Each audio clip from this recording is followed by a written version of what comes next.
Church bells toll in the distance, with worshippers attending to celebrate Ash Wednesday and the season of Lent.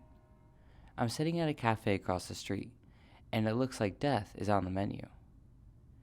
This is Merlin MacDonald exploring what death looks like in different perspectives.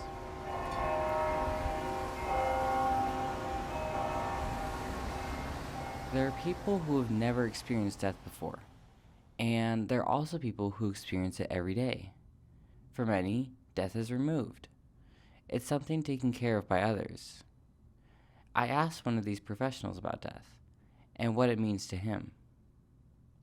Paul Kerr, a mortician and owner of an embalming service in Boise, Idaho, 6 Point Services, helped me understand that death is love.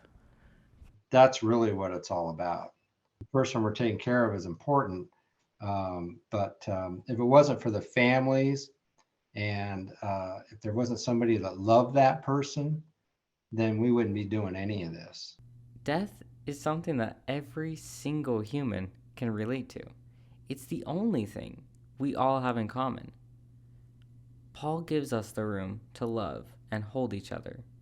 He nurtures something that is otherwise terrifying.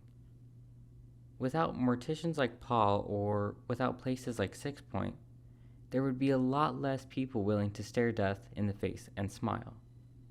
Elaine Dispo-Rendon is a grief counselor, teacher, and the founder of ANAK KO 501c30, a public charity for bereaved families. She taught me that death isn't just love, but it's beauty. It's a rainbow that reaches far into the sky and covers us all. Death does not discriminate. So since we all go through it, we're all going into this afterlife in many different colors, our different backgrounds, our different perspectives.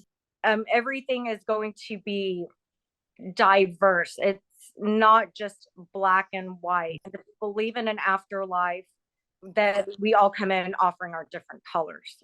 Her words of encouragement motivated me. Dr. Dispo-Rendon is so important because she allows us to struggle together. Death doesn't have to be so lonely or so isolating.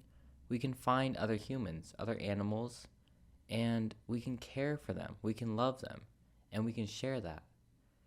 When we paint death in 1,000 different colors, we paint it in 1,000 different languages. Her perspective gives me permission to think about it now. But I have to remember that it's not up to time to figure that out for me. I have to actually go and find the answers myself. The question is, how do I get these answers?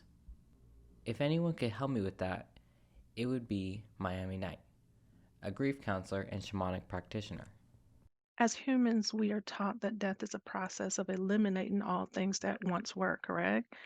And so if that state is not being of anymore, if I had to describe it as a place, it would be an unconscious state of spiritual evolution, a place of stillness. I would also like to state, like, maybe you're having a spiritual death and you decide that you want to work on your inner self or your higher self, and meditating and becoming consciously aware. If you get into that state of that,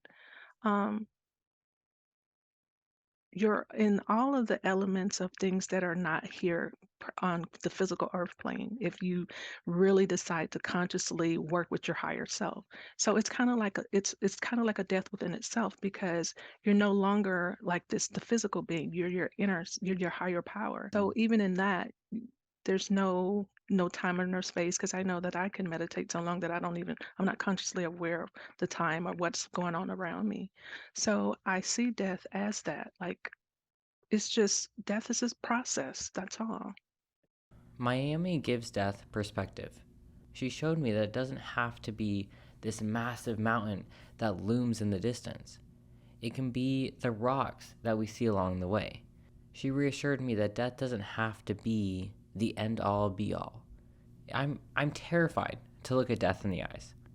But if Paul, Elaine, and Miami can do it, then maybe I can too. And I know at the very least, that I'm going to try as hard as I possibly can and hope that if I'm lucky, I'll meet death with a smile on my face.